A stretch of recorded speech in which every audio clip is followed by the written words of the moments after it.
The sponge hit the sink with a wet slap. Allison's words still burned in my ears. Since you have nothing else to do. I grabbed my purse off the granite counter. The one I'd helped them pick out. The one I'd paid for, along with the roof and the new water heater and the down payment on Derek's first CAR. I am leaving, I said. My voice came out steady. That surprised me. Allison's mouth dropped open. She was standing in the kitchen doorway, still in that pink bathrobe, her phone clutched in her hand like a weapon. Excuse me.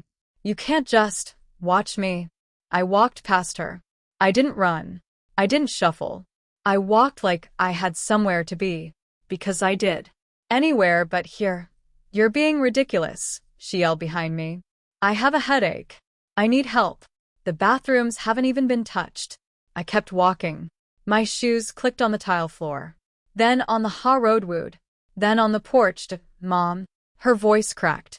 Mom. Where are you going? I'm calling Derek. I opened my car door and slid into the driver's seat. The engine turned over on the first try. My 15 Camry never let me down. My phone buzzed in my purse. I pulled it out. A text from Allison lit up the screen. I can't believe you would just leave like this. You're so selfish. I'm telling Derek you abandoned Emma. I held my finger on the message. Options app read. Block contact. I pressed it. The screen went to RK. For 3 hours I had answered every text. Every demand. Every last-minute request. Come watch Emma. Come bring groceries. Come pick up Derek's dry cleaning. Come clean. Come see OK. Come. And now it was over.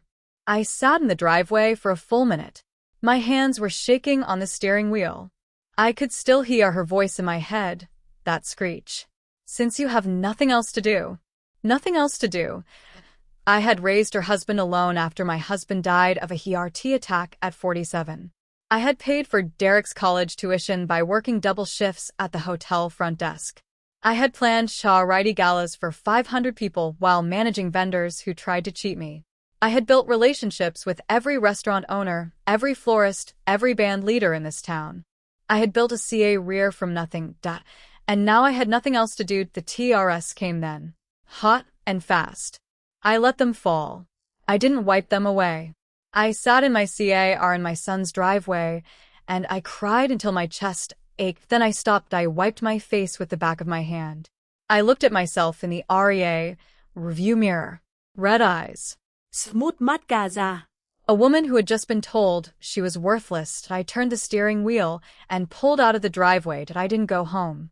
Home was empty. Home was quiet.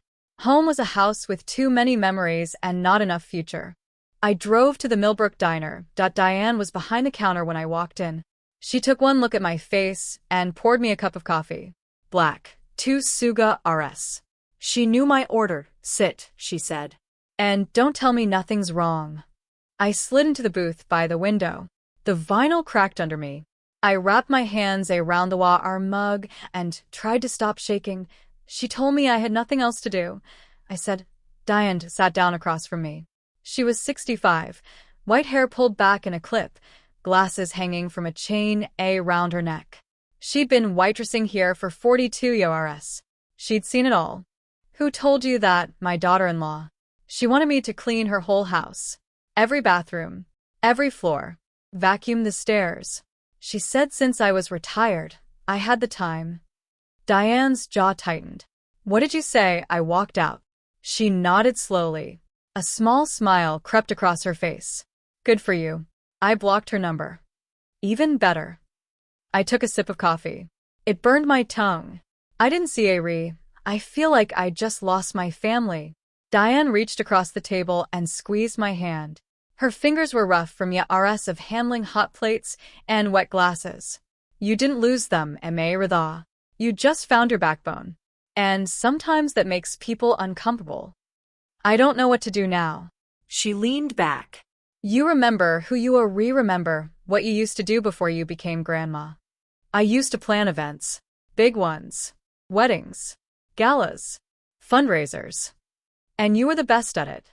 I still remember the hospital gala you did in '09.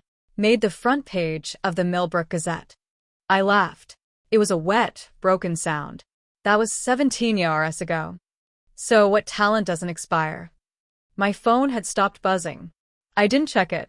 I didn't want to see what Allison had sent before I blocked her. I didn't want to see if Derek had called.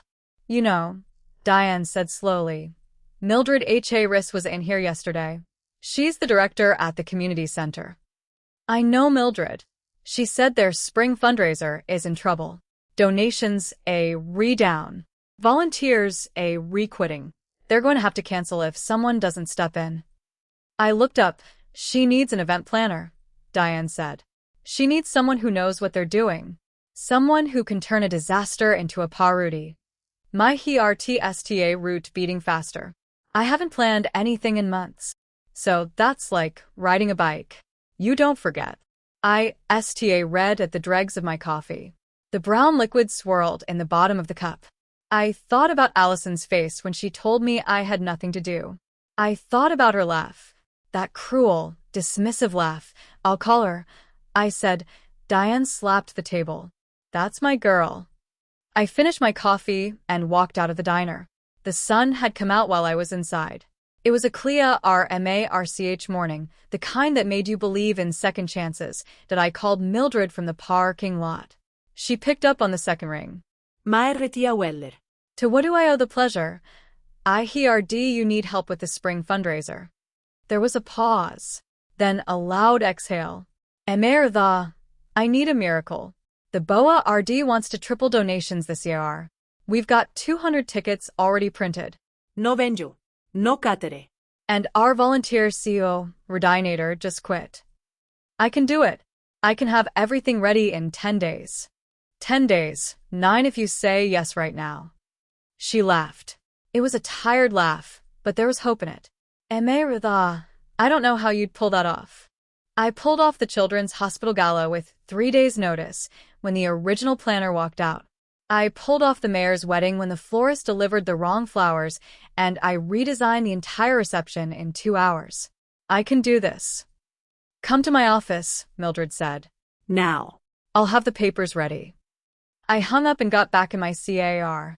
For the first time since that moment in the kitchen, I felt something other than hurt that I felt purposed. Mildred's office was a cramped little room in the back of the community center. Filing cabinets lined the walls. Photos of past events covered every surface. I saw the old bingo nights, the pancake breakfasts, the senior citizen dances. I saw a woman who had been running this place for 15 years, trying to keep it afloat with nothing but grit. Here's the situation, Mildred said. She slid a folder across her desk. We have 200 tickets sold. We need to raise $40,000 RS. We've got no venue, no caterer, and no entertainment. That's not a problem, I said. That's a blank slate. Mildred blinked. A blank slate. The MA Riot owes me a favor. I was their senior event coordinator for 23 years. I can get the ballroom at cost. Even at cost, I know the catering manager. We worked together for 15 years. He'll give us a deal. Entertainment, the high school choir. They've been trying to raise money for a trip to New York. They'll perform for free if we donate to their fund. Mildred sat back in her chair. She read at me like I'd just grown a second head. You did all that just now in your head, 23 years of experience, I said. It doesn't just a sap AR. She laughed. I don't know how to thank you. Don't thank me yet. Thank me when we hit 40,000. That night, I went home and didn't sleep.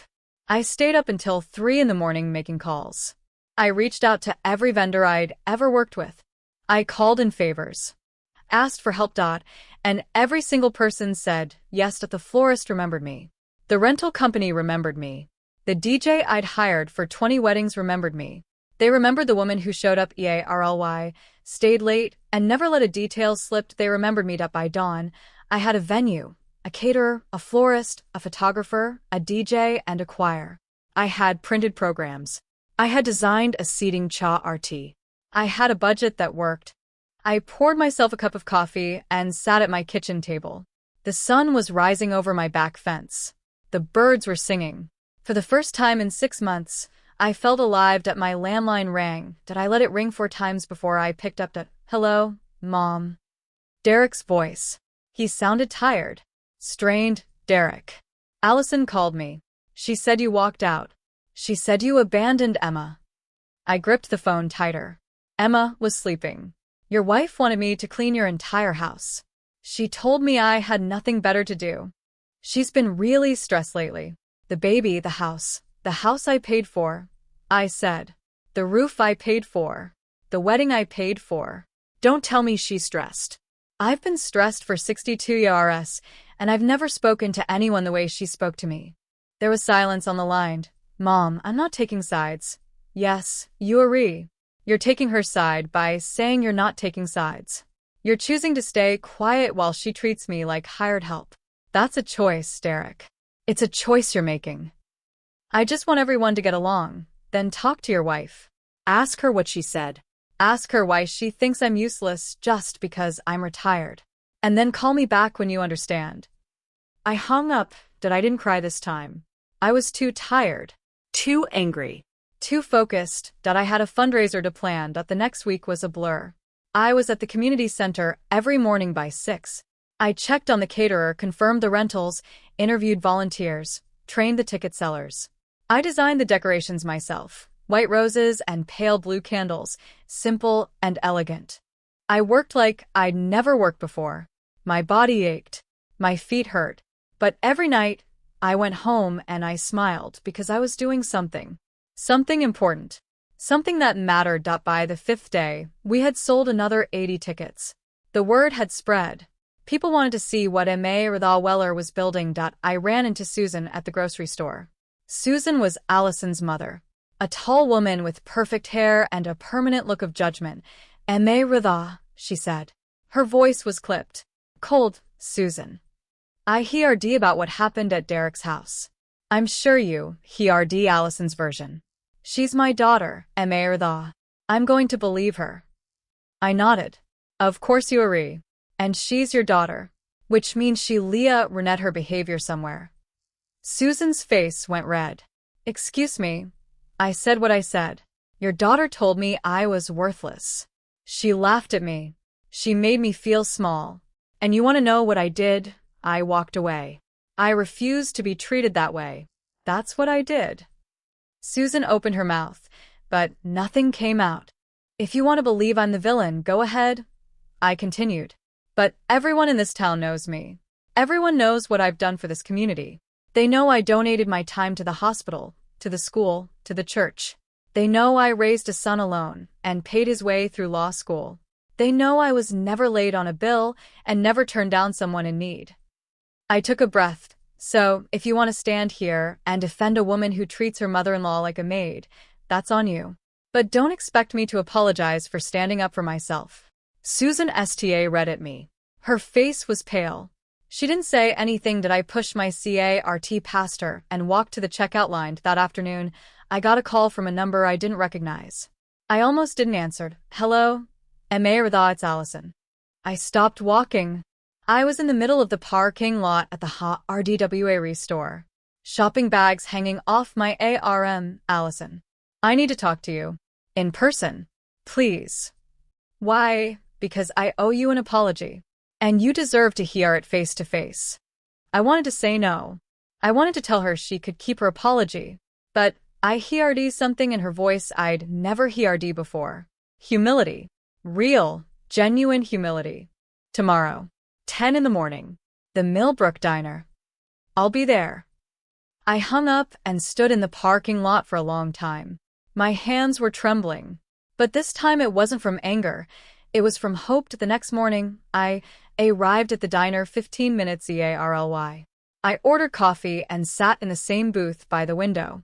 I watched the door that Allison walked in at exactly 10. She looked different. She wasn't wearing her pink bathrobe or her expensive yoga pants. She wore jeans and a plain sweater. No makeup. Her hair was pulled back in a messy ponytail.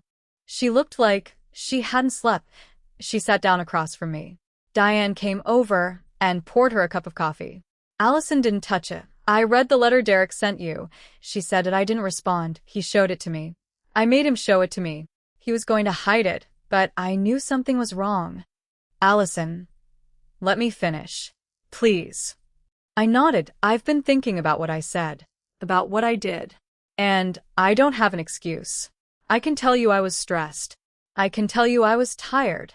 I can tell you I took it out on you because you were there and I knew you'd take it. She looked down at the table, but that's not true. The truth is, I was jealous. Jealous of what? Of Derek. Of how much he loves you. Of how you raised him. Of the connection you have. I thought if I pushed you away, he would love me more. I thought if I made you look small, I would look bigger. I set down my coffee cup. Did it work? No. Her voice cracked. It just made everything worse.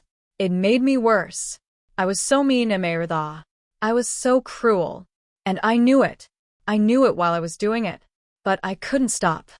You could have stopped. You chose not to. She flinched. I know. I know. And I'm not asking you to forgive me. I'm not asking you to pretend it didn't happen.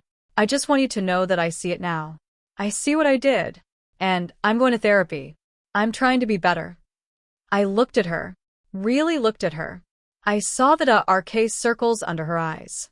The way her hands were shaking. I appreciate that, I said. I really do. But I need you to understand something. I am not going to be your maid. I am not going to be your last resort. I am not going to be the person you call when you need something and forget about when you don't. You won't be. I promise. I'm not asking for a promise. I'm asking for proof. You want to earn my trust back, then show me. Not today. Not tomorrow. Over time. With your actions. She nodded. Tears were running down her face. I can do that. I will. Good. Now drink your coffee. It's getting cold. She laughed through her tears. It was a broken, honest sound. But it was real that we sat in that booth for 2 hours. We talked about Emma. We talked about Derek. We talked about the fundraiser. I told her about the event I was planning. I told her about the community center and the volunteers and the high school choir. I told her about the woman I used to be before I became Gren. Will you come? I asked. To the fundraiser, she hesitated. Would it be okay after everything? I thought about it. I thought about the ballroom and the decorations and the 200 people who would be there. I thought about standing on that stage and looking out at the crowd. I'd like you to be there, I said. Not as my daughter-in-law. Not as Derek's wife. Just as someone who wants to see what I can do. She smiled. I'll be there. The fundraiser was 6 days away. I had everything ready. The ballroom was booked. The caterer was confirmed. The choir was rehearsing, but something was missing that I wanted my son there. Not as a husband. Not as a peacemaker. Just as a son who was proud of his mother, that I called him that night. Mom, he sounded surprised. I'm calling to invite you to the community center fundraiser. It's this Saturday at the MA Riot. 7 o'clock. I heard about that. Allison mentioned something. It's not about Allison. It's about me. I want you to see what I've built. I want you to see the woman who raised you. Not the woman who scrubs your kitchen counters. The woman who raised $200,000 RS for the hospital. The woman who planned the mayor's wedding.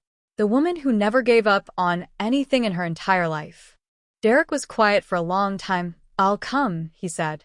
I'll come alone. Thank you. Mama, I'm sorry.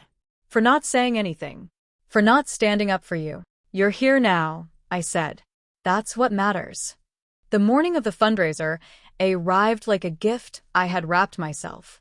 I woke at 4:30, before the sun, before the birds, before the doubt could creep in.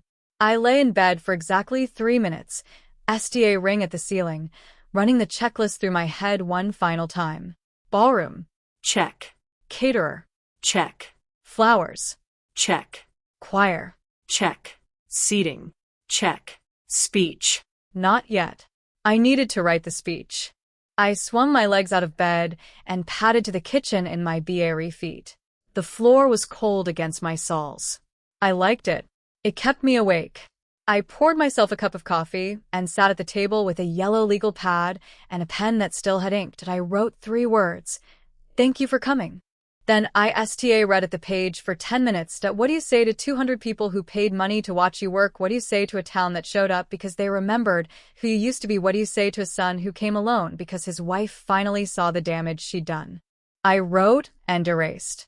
Wrote and erased. The paper sta root to tr from all the erasing to finally, I put the pen down that I'd figured out later. I always did it. I showered and dressed in my best dress. Navy blue, 3 chew root sleeves, a string of PRLS that had been my mother's. I looked at myself in the mirror. The woman sta ring back at me was 62 years old. She had crow's feet around her eyes and silver threading through her hair. She had age spots on her hands and a slight sag under her chin, but she also had a fire in her eyes that hadn't been there 6 months ago. "Ma Radha Weller," I said to my reflection. "You've got this."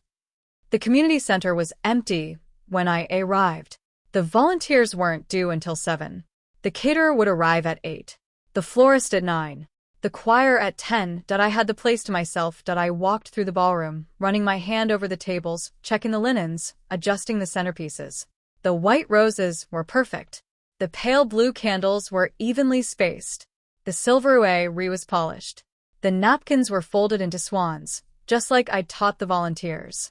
Everything was exactly as it should be. I stood in the center of the room and let myself feel it.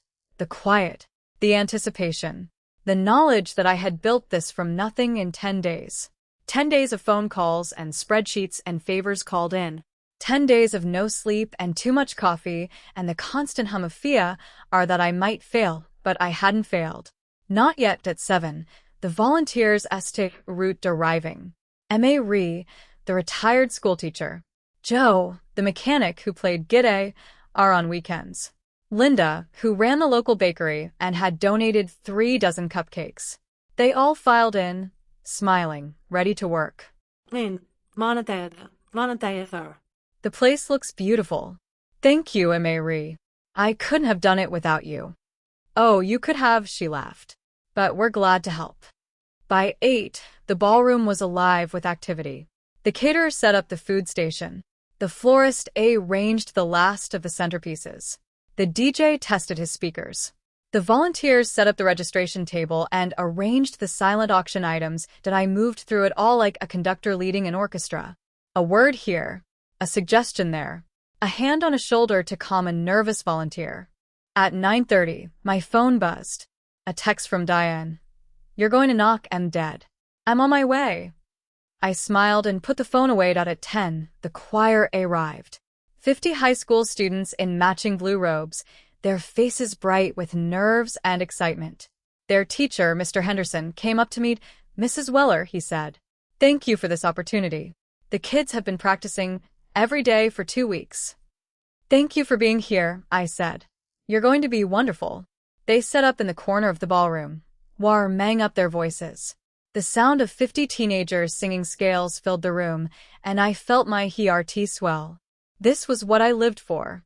This was what I'd missed. At 11, the doors opened, people sta route streaming in. 240 tickets sold, and every single one of them showed up. The men wore suits. The women wore dresses. The children were dressed in their Sunday best. The room filled with the sound of laughter and conversation and the clink of glasses. I stood at the entrance, greeting each person as they came in. Mildred stood beside me, her face glowing. "Ma Radha, this is beyond anything I imagined," she said. "The BOA RD is stunned. They can't believe what you've done." "It's not just me," I said. "It's everyone. The volunteers, the vendors, the community." But we both knew the truth that at noon, the silent auction began. People crowded around the tables, bidding on donated items. A weekend cabin rental. A golf lesson with the local pro. A dinner for 2 at the fanciest restaurant in town. The bids climbed higher and higher. I watched from the side, my heart pounding. Every dollar meant more programs for the community center.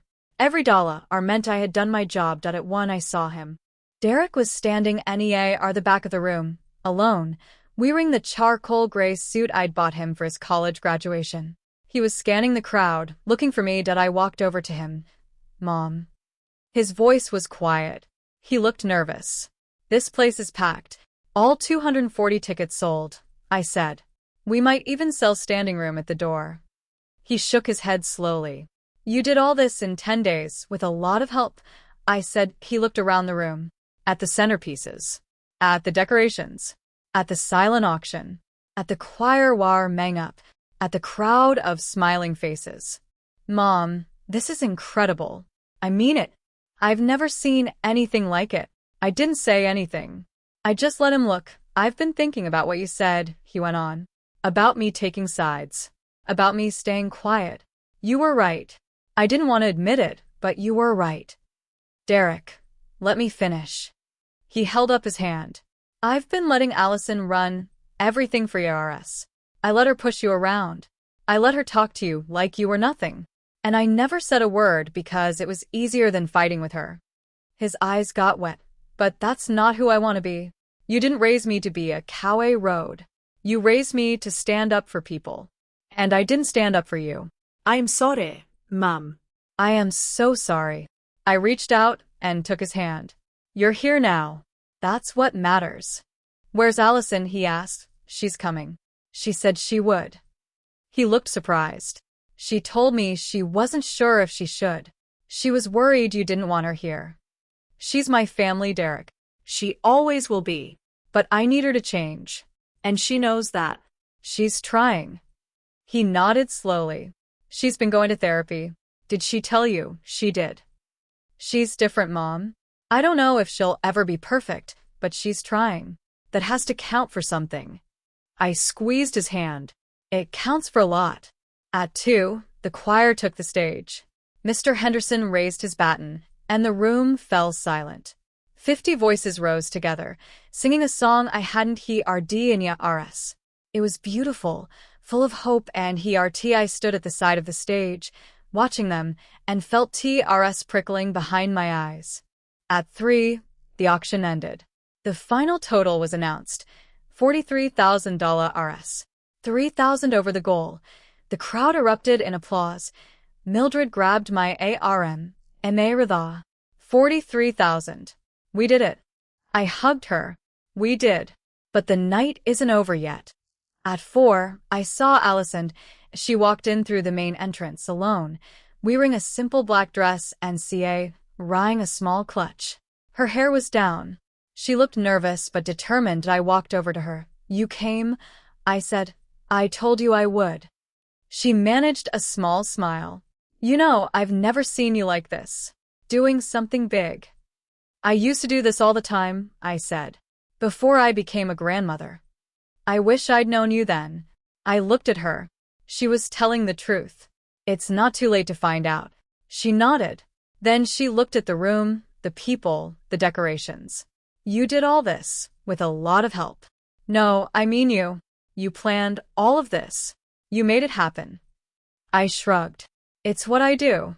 She was quiet for a moment. Then she said, I was so wrong about you, Emeritha. I thought you were just an old woman with nothing to do. But you're not. You're force. I didn't know what to say to that. So I just smiled. At 5, I took the stage. The room fell silent. I looked out at 240 faces. I saw Mildred. I saw Diane. I saw the volunteers, the vendors, the choir. I saw my son in the back row. I saw my daughter-in-law, standing next to him, her face wet with TRS, and I saw every woman like me. The ones who had been told they were too old. The ones who had been told they had nothing to do. The ones who had been made to feel invisible. Did I read my throat. Good evening, everyone, I said. My name is Emeritha Weller. Some of you know me. Some of you don't. But all of you are here because you believe in this community. And for that, I want to thank you. Applause. 10 days ago, I didn't know if I could do this. 10 days ago, I didn't know if I even wanted to try. I was sitting in a diner with a cup of cold coffee, feeling like my life was over. I paused, but then someone reminded me of who I used to be. Someone reminded me that I had skills. I had talent. I had experience. And I had a choice. I could sit in my quiet house and let myself become invisible. Or I could stand up and build something. I looked at Allison. Someone recently told me that I had nothing else to do, I said. And for a moment I believed her. I believed that my life was over. That I was just a grandmother who wiped counters and changed diapers and had no value beyond that. I let that hang in the air, but I've Leah reneged something in the last 10 days. I've Leah reneged that your worth doesn't come from other people's opinions. It comes from what you build. It comes from how you show up. It comes from who you choose to be. I felt my voice sta-rt to shake. You are never invisible. You are never useless. And you are never too old to start again. The applause was thunderous, that I stepped back from the podium. The choir sta root singing again. People were standing up, cheering, clapping. And in the back of the room, I saw Allison. She was crying. But she was also smiling as she walked up to me after the speech. She said, I don't have words. Then don't say anything, I said. Just be here. That's all I need. But she wasn't done. I want to make you a promise, she said. Sta rooting today, I will never treat you like that again. You are not my maid. You are not my cleaning lady. You are Derek's mother. You are Emma's grandmother. And you are my family. I'm sorry it took me this long to see it. I looked at her. She was crying openly now, tears streaming down her face. Don't apologize, I said. Just show me. She nodded. Then she threw her arms around me and hugged me tight. The rest of the night was a blur. People came up to me, shaking my hand, telling me how proud they were. Mildred announced that the BOA RD wanted me to become a permanent consultant. The choir did an encore performance that I stood in the middle of it all. We ring the sta, our bracelet Allison had given me, and I felt something I hadn't felt in years. Peace, but the real surprise came at the end of the night that Derek found me by the registration table, helping the volunteers pack up the auction items. Mom, he said, can I talk to you for a second? Of course. He led me to a quiet corner of the ballroom. His hands were shaking. He looked like he was about to ask something important. I've been thinking, he said, about everything that happened. About Allison. About you. About the way I've been treating you. He took a deep breath. I know I've been a terrible son. I let Allison walk all over you. I let her tell you, you were worthless. I let you pay for our roof, our wedding, our furniture. And I never said thank you. Not once. I opened my mouth to speak, but he held up his hand. Please, let me finish. I need to say this. I nodded. I don't want to be that person anymore, he said. I want to be the son you raised. I want to be someone you're proud of. And I want to start by telling you the truth. He looked me in the eyes. I'm selling the house. I blinked. What? I'm selling it. Allison and I talked about it. We're moving into something smaller. Something we can afford on our own. Without your money. But I gave you that money. I wanted to help. I know. And we took advantage of that. We took advantage of you. And I'm done with that. I'm done taking things from you without giving anything back. I read at him. My son. The boy I'd raised alone. The man he'd become. I don't want you to sell the house. I said, why not? Because I gave you that money, because I love you. Not because I wanted you to be in debt to me. Not because I wanted you to feel guilty. I gave it to you because you're my son and I wanted to help. But Mom, no buts. If you want to be a better son, then be a better son. Call me more often. Visit more often. Bring Emma over for dinner. Invite me to your house for Sunday dinner. Don't make me feel like I have to beg to be part of your life. His eyes filled with tears. I can do that. Then keep the house. It's your home. It's Emma's home. It's where my grandchildren will grow up. I don't want that to change. He hugged me then. He hugged me so tight I could be a rely breathe. I love you, Mom, he whispered. I love you too, Derek. We stood there for a long moment, holding each other. The ballroom was emptying around us, but I didn't notice. I didn't see I had my son back. And that was everything to the weeks after the fundraiser settled into something I hadn't felt in a long time. Routine. But not the empty kind. The full kind. The kind that came with purpose. I woke up every morning at 6. I made coffee. I sat on my porch and watched the sun rise over my little road. I checked my calendar, and every day there was something on it. A meeting with Mildred about the fall festival. Lunch with Diane at the diner. A playdate with Emma at the park. A therapy session that Allison had asked me to attend with her. That last one surprised me. Do you want me to come to therapy with you? I asked when she called. I think it would help, she said. I want you to hear what I'm telling my therapist. I want you to see that I'm serious about changing. I agreed. Not because I needed to hear her apologize again, but because I wanted to see if she meant it. The therapist's office was in a small building downtown above a dentist's office. The waiting room had beige walls and old magazines and a water cooler that gurgled every few minutes. Allison was already there when I arrived. She was wearing jeans and a sweater, her hair in a ponytail. She looked nervous. Thanks for coming, she said. Thanks for asking. The therapist was a woman named Dr. Chen.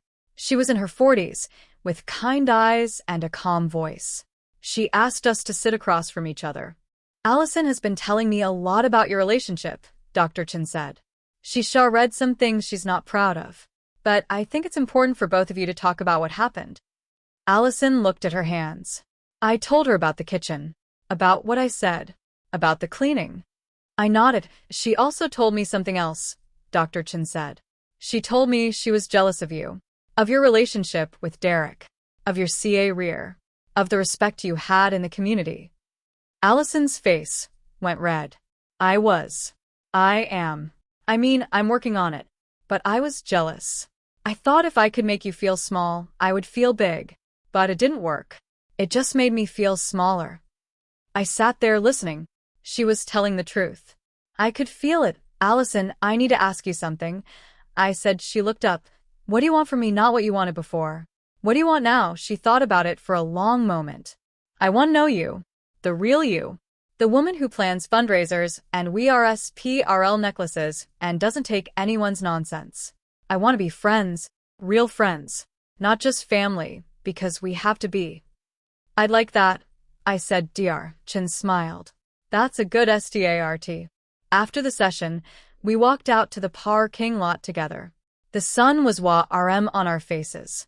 The air smelled like spring. Allison said. Can I ask you something? Go ahead. Why did you forgive me? I thought about it. Because forgiveness isn't about the other person. It's about you. It's about letting go of the anger so you can move four-way road. I didn't forgive you for you. I forgave you for me. She read at me. That's really wise. It's really practical, I said. I don't have time to carry grudges. I have a fall festival to plan. She laughed. It was a real laugh. The kind I hadn't heard from her in years. The fall festival was bigger than the fundraiser. Mildred had given me full control, and I had run with it. We were going to have hair rides and a pumpkin patch and a pie-eating contest. The local high school band was going to play. The church ladies were going to run a bake sale. I was in my element. I spent my days on the phone with vendors and my evenings on my porch with a glass of iced tea and a notebook. I wrote down ideas, crossed them out, wrote new ones. I talked to volunteers. I talked to the mayor. I talked to anyone who could help. And every Sunday, Derek and Allison and Emma came over for dinner. It root with a phone call. Mom, we were thinking of coming by on Sunday. If you're free. I'm always free for you, I said, and they came. They brought Emma, who was walking now, toddling around my living room with her arms outstretched. I watched her with wonder. She was so small, so new, so full of life. That Allison brought a salad. Derek brought a bottle of wine. I made my mother's meatloaf recipe. We sat around my little table, and we talked about Emma, About their jobs. About my work at the community center. It was simple. It was ordinary. And it was everything. That one Sunday after dinner, Allison pulled me aside. I want to tell you something, she said. I found out I'm pregnant. My heart stopped. What, 3 months along? We haven't told anyone yet. But I wanted you to be the first to know. I threw my arms around her. Allison, that's wonderful. I'm so happy for you. I want you to be part of it, she said. I want you to be there when the baby is born. I want you to hold them right after me. Tears streamed down my face. I would love that. She hugged me tight. You're going to be a grandmother again. I already am, I said. But I'll take another one. The next day, I went to the Millbrook Diner for lunch. Diane was behind the counter, wiping down the same spot she'd been wiping down for 42 years. So, she said, I heard the good news. Everybody hears everything in this town. It's a small town. That's the trade-off. You know everyone's business and everyone knows yours. I sat down at the counter. It's a good trade-off. Speaking of which, Diane said, I heard you've been meeting with Allison's therapist. Word travels fast. I heard you've been doing good. Really good. I looked at my hands. They were still wrinkled, still spotted, still 62 years old. I feel good, Diane. For the first time in years, I feel really good. That's because you stopped being a doormat, she said. You stopped letting people walk all over you. That'll do wonders for your mental health. I laughed. You're not wrong. I'm never wrong, she said. That's why I've been a waitress for 42 years. I know people, and I know you. You were never meant to be a woman who just sits at home. You were meant to be a woman who builds things. The fall festival came together like a dream. The hair-eyed tractor was booked. The pumpkin patch was sourced from a local farm. The pie-eating contest had 12 contestants signed up. The morning of the event, the sky was a perfect blue. No clouds. No threat of rain. The temperature was in the mid-60s. It was the kind of day that felt like a gift. I arrived at the community center at 6 in the morning. The volunteers were already there. Mary was setting up the registration table. Joe was testing the PA system. Linda was arranging the baked goods. This is incredible, Mary said. You've outdone yourself again. It's not just me, I said. It's all of you. But it was me. And I allowed myself to feel proud that at 10, the gates opened. Families streamed in. Kids ran toward the pumpkin patch. PA rents signed up for hayrides. The band Sta Root playing that I stood at the center of it all, watching it unfold. This was my design, my plan, my vision. And it was working. At noon, I saw Derek and Allison walking through the gate. Emma was in a stroller, clutching a stuffed pumpkin. Allison was wearing a maternity dress, her belly just rooting to show. Mom, Emma shouted when she saw me. Grandma, you, pet her up. There's my girl. Pumpkin, she said, holding up her stuffed toy. I see. You found a pumpkin. That's wonderful. Allison smiled. She's been talking about it all week. She kept asking when we would see Grandma. I love that, I said. Derek hugged me. This place looks amazing, Mom. Really amazing. Thank you. I'm glad you could make it. We wouldn't miss it, Allison said. This is your event. We're here to support you. My heart swelled. The rest of the day was a blur of happiness. I watched the kids pick pumpkins. I watched the hair-eyed Depa RT with a full load. I watched the pie-eating contest get messy and hilarious, and at the end of the day, when the gates closed and the volunteers Sta Root packing up, I stood in the middle of the field and looked at what I had built. It wasn't just an event. It was a community that had come together because they believed in something. Because they believed in me. Mildred found me there. She said, the BOA RD wants to have a meeting with you next week. Oh, we want to offer you a permanent position. Event director for the community center. Salary, benefits. The works. I read at her. I'm retired. You're retired from the MA riot. But you're not retired from life. You have too much to give. I didn't know what to say. Think about it, she said. We need you. She walked away, leaving me alone in the field. I sat down on a bale of hay and looked up at the stars. The sky was dark now, scattered with pinpricks of light.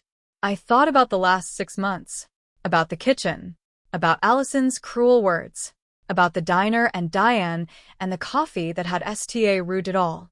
I thought about the woman I was then, broken, hurt, unsure. And I thought about the woman I was now. I stood up, brushed the hay off my skirt, and walked home. The next day, I met Allison for coffee at the diner. She was already there when I arrived, sitting in the booth by the window. She was looking at her phone and smiling. Something good? I asked as I slid in. Derek just texted. He's bringing Emma to the park this afternoon. He wants me to take a nap. You need your rest, I said. She put down her phone. Emertha, I've been meaning to ask you something. Go ahead. Will you be the godmother to the new baby? I felt my breath catch. Allison, I'd be honored. Really, I know it's a lot to ask. I know we haven't always. Stop, I said. The past is the past. You're asking me to be RT of your future. And I want that. I want that more than anything. She smiled. Good. We sat in silence for a moment. I'm SCA red, she admitted. I'm SCA red of becoming a mother again. I was so overwhelmed with Emma. I took it out on everyone. I'm SCA red of making the same mistakes. Making mistakes is RT of being human, I said. The important thing is learning from them. Did you ever feel like that with Derek? I nodded. Every single day. I was alone. His father was gone. I had no one to help me. I made so many mistakes, but I learned from them. How did you get through it? I focused on what mattered. I focused on Derek. I focused on making sure he knew he was loved. And I focused on building a life for us, one day at a time. She looked at me with new eyes. You're really something, Emertha. I'm just someone who kept going. The next Sunday, Derek came over alone. It was the first time he'd done that in months. I was making soup in the kitchen when he walked in. Something smells good, he said. Chicken noodle. Your grandmother's recipe. He sat down at the kitchen table. I used to love this soup when I was a kid. It was the only thing you'd eat when you were sick. I remember. He smiled. You'd sit next to my bed and feed it to me. You never complained. Not once. I had nothing to complain about, I said. You were my son. He was quiet for a moment. Then he said, Mom, I want to ask you something. And I need you to be honest with me. I turned to face him. Of course. Are you happy, really happy? I thought about it. I thought about my empty house and my full calendar. I thought about Diane and Mildred and the volunteers. I thought about Emma and Allison and the new baby on the way. I thought about the woman who had walked out of that kitchen 6 months ago, broken and bleeding inside. I said. I really am. He nodded slowly. That's all I ever wanted. For you to be happy. I know, baby. I know. But that night, after he left, I sat in my rocking chair and I thought about everything that had happened. I thought about the pain. I thought about the anger. I thought about the fear, and I thought about the choice I had made that I could have stayed in that kitchen. I could have scrubbed those toilets and vacuumed those floors. I could have let her win. I could have let her break me, but I didn't. I chose to walk away. I chose to build something. I chose to remember who I was, and that choice had changed everything. The call came on a Tuesday afternoon. I was in my GA den, pulling weeds, my hands buried in the RM soil. The phone buzzed in my pocket. I wiped my hands on my jeans and pulled it out. Allison, hey sweetie RT, I said. What's going on? Can you come to the hospital? My RT stopped. What happened? Is the baby okay? Everything's fine, she said quickly. I'm just in labor. It's EARLY. 3 weeks EARLY. But the doctor says everything looks good. I want you here, Emertha. I need you here. I was already grabbing my keys. I'm on my way. The drive to the hospital took 15 minutes. It felt like an hour. My hands were sweating on the steering wheel. My mind was racing. 3 weeks EARLY. That was EARLY. But Allison had said everything was fine. I had to trust that. I parked in the hospital lot and ran to the maternity ward. Derek was in the waiting room. He looked up when I walked in, and I saw the fear in his eyes. Mom. She's in the delivery room. They're monitoring her. The baby's heartbeat is strong. But it's EARLY. I know. She called me. She wanted you here. She was very specific about that. I sat down next to him. I'm not going anywhere. We waited. The minutes stretched into hours. Nurses came and went. Doctors read and read. The sun went down. The lights in the waiting room flickered on. And then, at 8:47 p.m., a nurse came out and smiled. You can come in now. Both of you. Derek stood up. I followed him into the delivery room. Allison was lying in the hospital bed, exhausted but glowing. In her arms was a tiny bundle wrapped in a white blanket. She looked up when we walked in. "She's perfect," Allison whispered. "She's absolutely perfect." I walked closer, my heart pounding. I looked down at the small face, peeking out of the blanket. Tiny nose, tiny fingers, a tuft of dark hair. "Her name is Margaret," Allison said. "After you." I couldn't speak. I couldn't breathe. I just read at the baby, my namesake, my granddaughter, born 3 weeks early, but already so full of life. "She's beautiful." I finally managed. Allison held her out to me. "Do you want to hold her?" I looked at her. At my daughter-in-law. At the woman who had once told me I was useless. Who had laughed at me. Who had made me feel small. And now she was handing me her newborn daughter. Trusting me. Wanting me. I took the baby in my arms. She was so light. So fragile. So perfect. I held her close to my chest and felt her tiny heart beat against my skin. "Hello, Margaret," I whispered. "I'm your grandmother. And I'm going to love you for the rest of my life." Derek came up behind me and wrapped his arms around both of us. Allison reached out and touched my hand. "Thank you," she said. "Thank you for being here. Thank you for letting me be here." The baby yawned.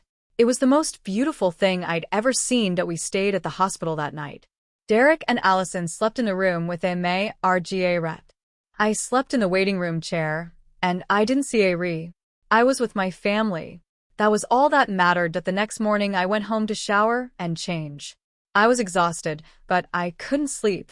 I was too happy. I sat on my porch with a cup of coffee and watched the sun rise, thinking about the tiny baby in the hospital. My granddaughter. Margaret. She had my name, and I wanted to live up to it. I went back to the hospital that afternoon. Allison was propped up in bed, nursing Margaret. Derek was sitting in the chair next to her. "You came back," Allison said. "I told you I wasn't going anywhere." "I know. I keep expecting you to leave. I keep expecting you to punish me for what I did." I sat down on the edge of the bed. "Allison, I made a choice. I chose to forgive you. I chose to move four-way road. And I'm not going to change my mind every time I get red or worried. That's not how forgiveness works." "But how do you do it? How do you just let go of everything?" I thought about that for a moment. I don't let go. I hold it differently. I remember what happened. I remember how it felt. But I don't let it control me. I don't let it define our relationship. She shook her head slowly. "You're a better person than I am." "Don't say that. You're getting better. Every day, you're getting better. And that's what matters." She smiled. It was a tired smile, but it was real. The next few weeks were a blur of feedings and diapers and sleepless nights. I went over to their house every day to help. Not because they asked me to, because I wanted to. I held Margaret while Allison napped. I made meals while Derek worked. I cleaned the kitchen not because I was told to, but because I wanted them to have one less thing to worry about. But it was different this time. I wasn't being ordered around. I wasn't being taken for granted. I was being appreciated. "Mom, you don't have to do all this," Derek said one evening. "You've been here every day for 2 weeks." "I want to," I said. "I want to help. That's what family does. But you need to rest too." "I rest when I sleep. And I sleep just fine." It wasn't entirely true. I was tired, but I didn't see I was with my family one afternoon. Allison caught me in the kitchen washing bottles. She said, "You don't have to wash those. We have a dishwasher." "I know, but I like doing it. It gives me time to think." She leaned against the counter. "What do you think about?" I laughed. "Everything. Life. The future. The community center." Margaret. "You." "Derek. Are you happy?" I turned to face her. "Yes, Allison. I'm happy. Happier than I've been in a long time. Because of the community center, because of the events, retirely. But mostly because of this. Because of you. Because of our family." She looked at me, and I could see the TRS forming in her eyes. "I used to think I was better than you. I used to think I had more value because I was younger, because I had a CA rear, because I was the one who gave birth to Derek's children. But you're more than any of that. You're the he RT of this family. And I'm sorry it took me so long to see it. I put down the bottle and walked over to her. It's not about who's better, Allison. It's about who's here. And we're both here. That's what matters. We hugged. It wasn't a quick hug. It was a real one. The kind that says, I see you. I hear you. I love you. The community center BOA, RD, offered me the position officially. I took it without hesitation. Event director. Full-time. The pay wasn't great, but I didn't CA. I wasn't in it for the money.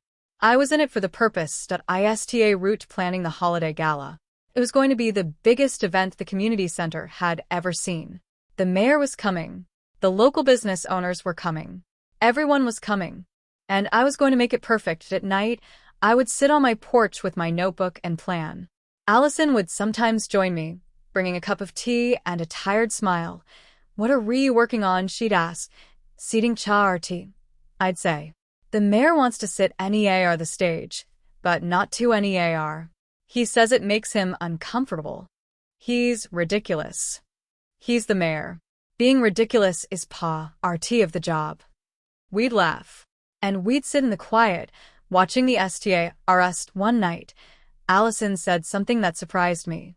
Mayor I want to help. With the gala. I looked at her. Really, I'm not good at planning things. But I can bake. I can set up chairs. I can greet people at the door. I want to be RT of what you're building. I reached over and squeezed her hand. I'd love that. The gala was 3 weeks away. I had a lot to do. But I wasn't doing it alone anymore. I had volunteers. I had friends. I had a daughter-in-law who wanted to help, and I had a granddaughter who made every day feel like a gift. Marga Rhett was 6 weeks old when I took her to the park for the first time. Allison came too, pushing the stroller. We walked slowly along the path, and I pointed out the birds, the trees, the flowers. She won't remember this, Allison said. I know. But I will. We sat on a bench NEAR the pond. Marga Rhett was asleep, her small chest rising and falling with each breath. Allison watched her for a long moment. I used to be afraid she would love you more than me, Allison said quietly. I used to think that if she bonded with you, she wouldn't need me. I didn't say anything. I just listened, but I've realized that's not how love works. Love doesn't get divided. It gets multiplied. She can love us both. And the more people who love her, the better. Exactly, I said. That's exactly right. Allison looked at me. You know, I used to think you were just an old woman who had nothing else to do. But you're not. You're a woman who built a life. A woman who raised a son. A woman who created a community. And you're still building. My eyes got wet. I want to be like you, she continued. I want to be the kind of person who builds things. Who helps people. Who leaves the world better than she found it. You already are, I said. You just didn't know it. She smiled. It was a smile of understanding. A smile of growth. We sat on that bench for an hour, watching the ducks on the pond, and the baby sleeping in her stroller. And I felt a peace I hadn't felt in years. The holiday gala was a week away when I got a call from an unexpected number. I almost didn't answer it. Hello? It's Susan. Susan. Allison's mother. The woman who had confronted me in the grocery store. The woman who had defended her daughter's behavior. Susan. I said fully. What can I do for you? I want to apologize. I didn't respond. I know I was horrible to you. I know I was blind. Allison told me everything. She told me what she said to you, what she did. And I defended her. I protected her. I made you feel like you were the bad guy. I stayed quiet. I'm not asking for your forgiveness, Susan continued. I just wanted you to know that I see it now. I see what she did. And I see how wrong I was. Thank you, I said. Allison is a better person than I was, Susan said. She's changed. She's grown. And I know you played a big part in that. She did the work herself. I just didn't stand in her way. That's not true, Susan said. You could have walked away. You could have cut her off.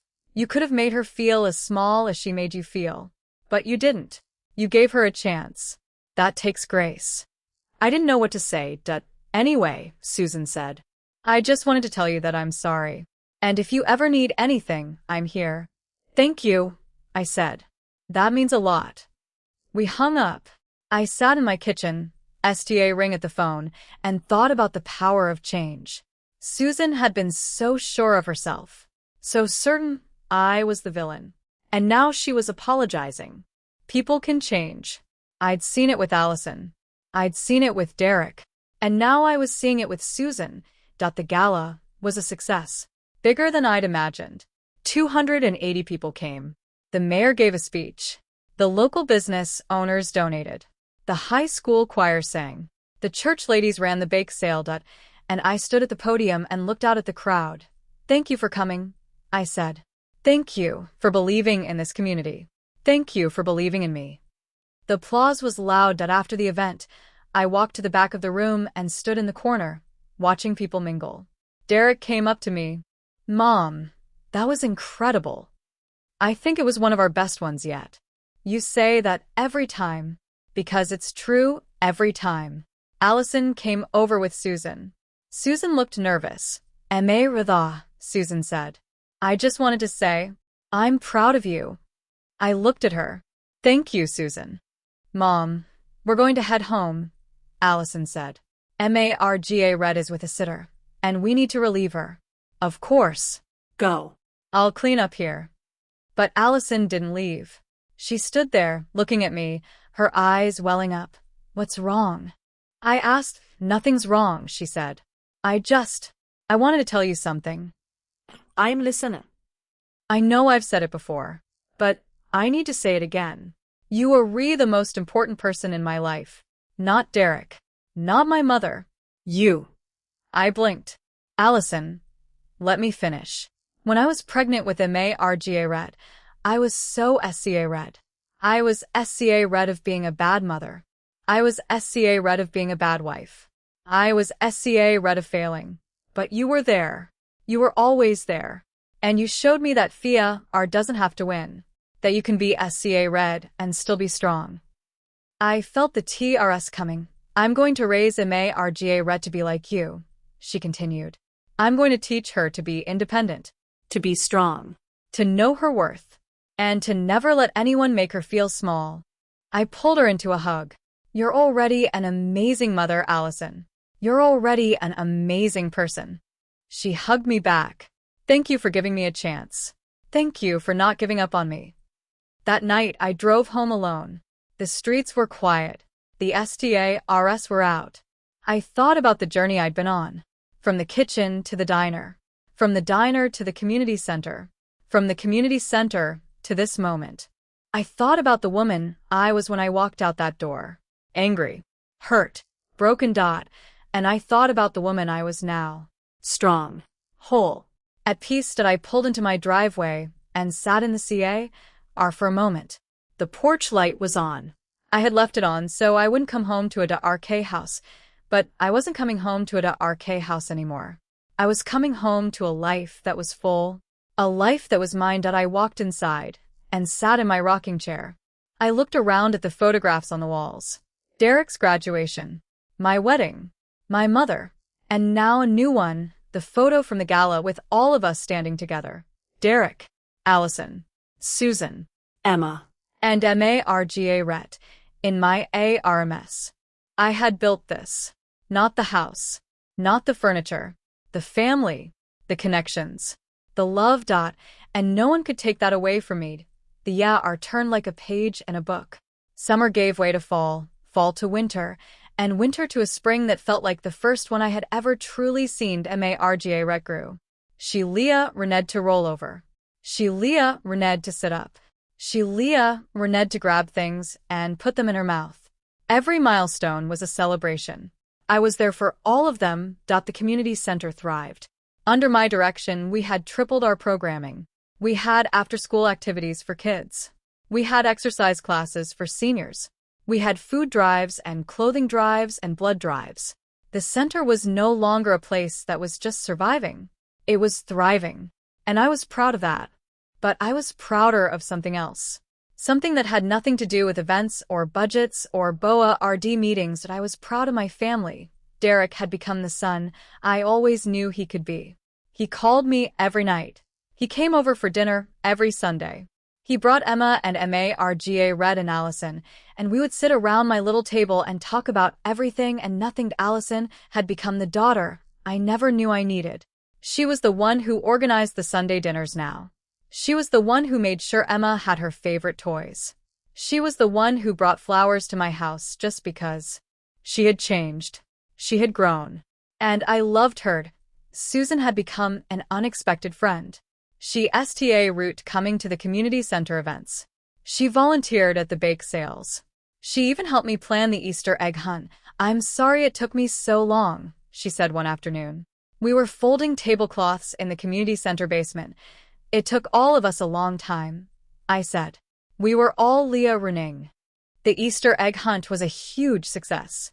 200 kids showed up. They ran across the field, baskets in hand, chasing brightly colored eggs.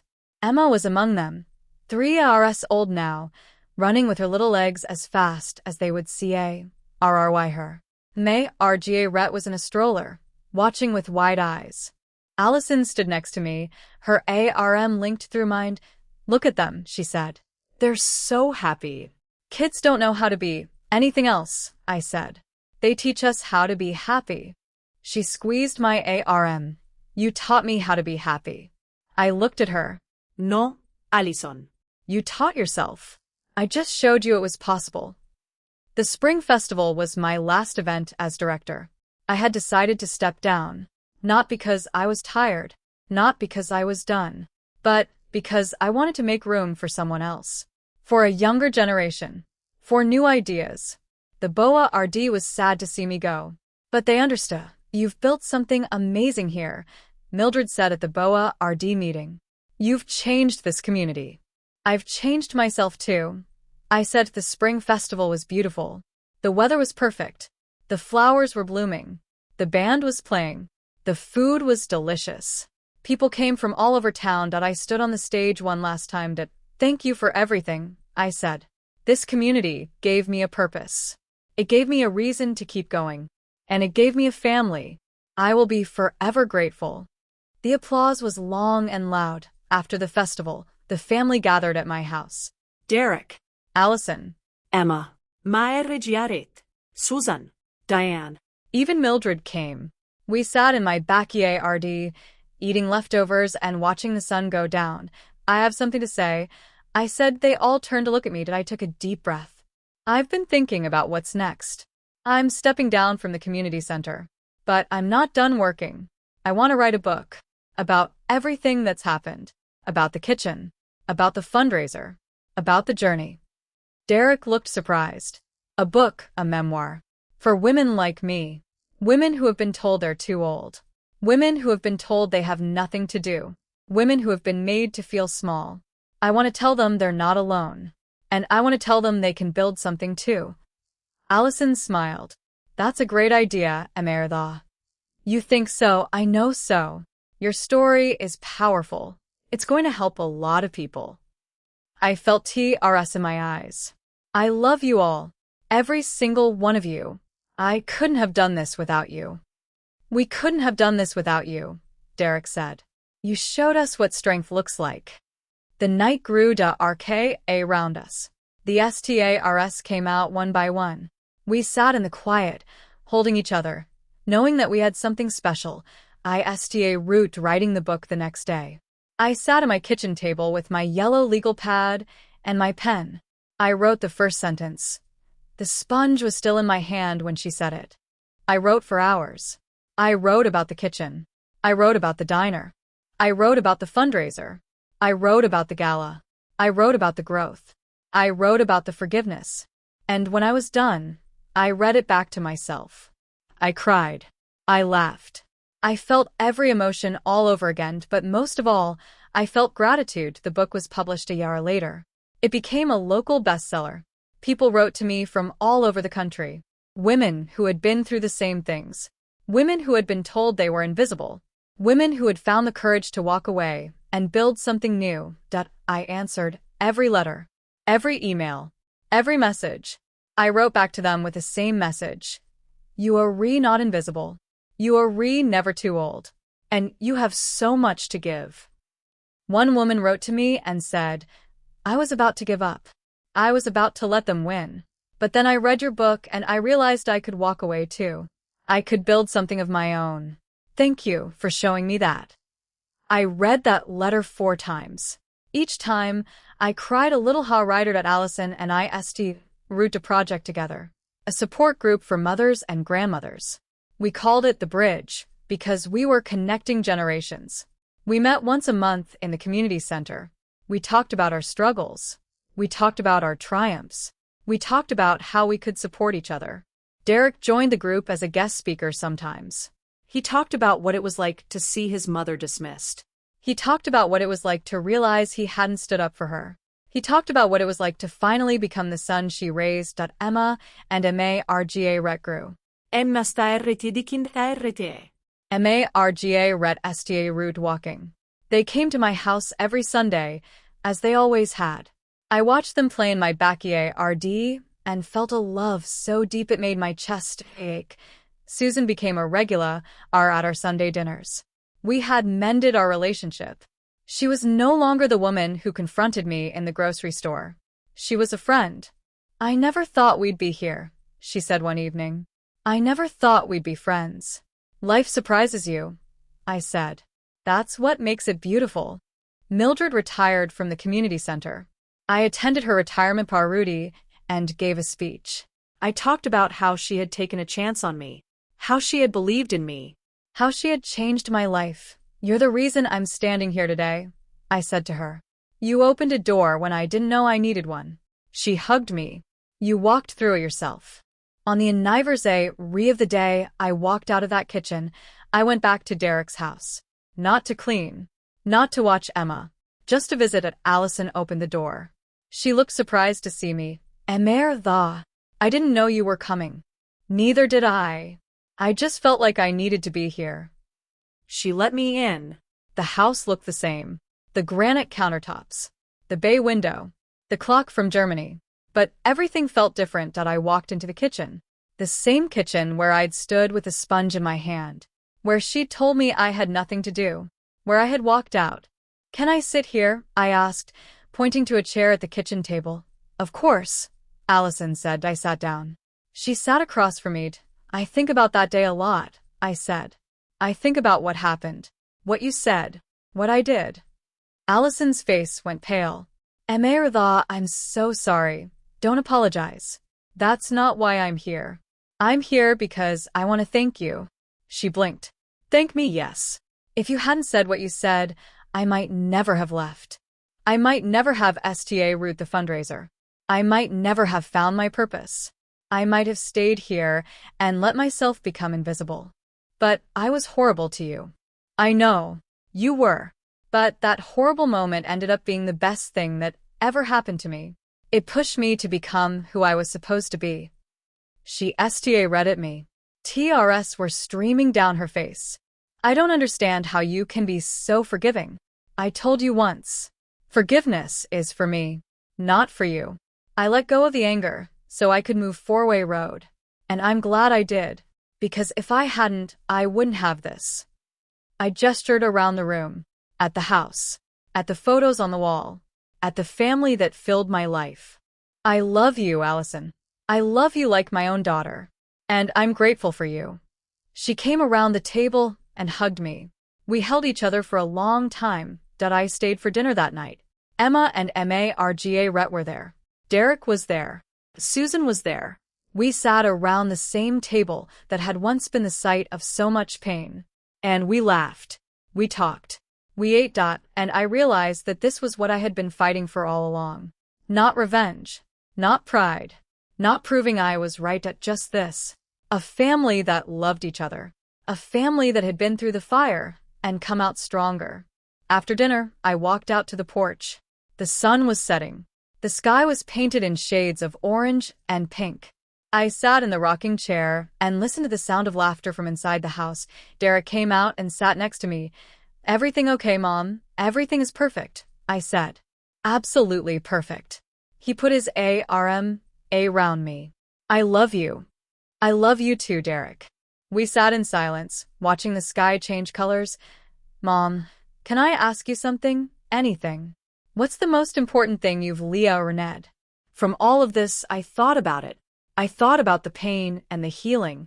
I thought about the anger and the forgiveness. I thought about the fear and the courage. I've learned that you have to be willing to walk away from things that are breaking you. Even if they're things you love. Even if they're people you love. You have to be willing to say, I am worth more than this. He nodded slowly. Walking away isn't giving up, I continued. It's choosing yourself. It's choosing your worth.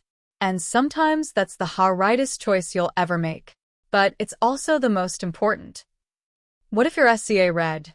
Then you be SCA red. And you do it anyway. Because on the other side of that fear, is the life you are meant to live. I looked at my son, the boy I had raised, the man he had become.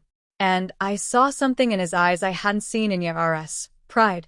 I'm proud of you, Mom, he said. I'm so proud of you. Thank you, I said. But I'm prouder of you. The night was getting cooler. The fireflies had sta route to come out. I watched them dance in the RD. Tiny lights flickering in the dark. I think it's time for me to go home, I said. Let me walk you to your car. He walked me down the driveway. He opened my car door for me. I got in and rolled down the window. I'll call you tomorrow, Mom. Better. Come over for dinner. I'll make your grandmother's meatloaf. I'll be there. I pulled out of the driveway and drove home. The streets were quiet. The stars were out. I thought about everything that had happened, everything I had been through, everything I had built. And I smiled because I had done it. I had walked away from a kitchen that was breaking me. I had walked into a life that was mine. And I had built something beautiful out of the pieces. The book was on my nightstand. The community center was thriving. The support group was growing. My family was whole. And I was happy. The final chapter of the book ended with these words. Some doors close so you can build your own. And when you do, make sure the foundation is your own worth. I looked at those words every night before I went to sleep. They reminded me of who I was. They reminded me of who I had become. They reminded me that I had chosen myself. And that was the best choice I had ever made. Some doors close so you can build your own. And when you do, make sure the foundation is your own worth. Thank you for listening to this story. If it resonated with you, please like, share, and subscribe for more tales of strength, resilience, and family. We see you. We hear you. You are never invisible.